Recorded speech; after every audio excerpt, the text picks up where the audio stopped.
A murderer from Stevenage who's serving 3 life sentences has been awarded more than £800 in compensation after some of his belongings were lost or mishandled in prison. His payout includes damage to an alarm clock and a pair of nose hair clippers. Neil Bradford reports. He is serving 3 life sentences with a history of violence in prison.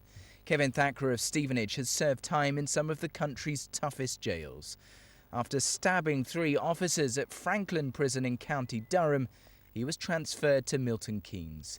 It was during this transfer that a number of his possessions were damaged or lost. He was awarded compensation totalling £815. One of his victims says it's an insult. It was quite shocking, really. Yeah, it's quite hurtful. I haven't received an apology. I haven't received any compensation.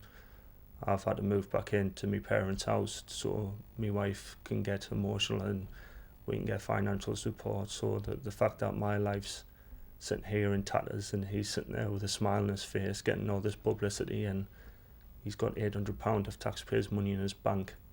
Thakrar was initially offered £10 in compensation for the damage to his property and the loss of his personal possessions when he moved to Woodhill Prison in Milton Keynes.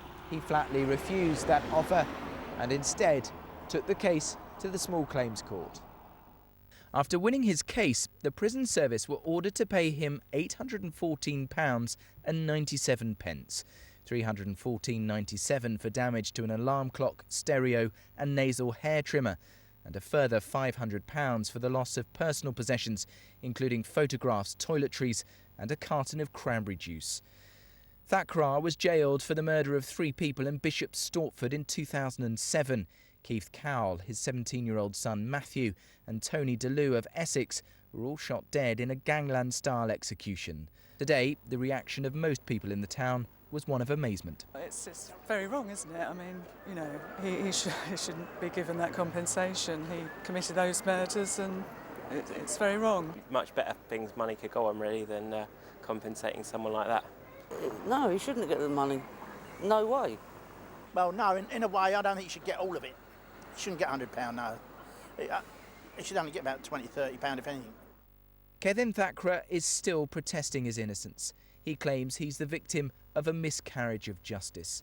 For the prison officers who suffered at his hands, the only injustice is this ruling. Neil Bradford with that report. The family of a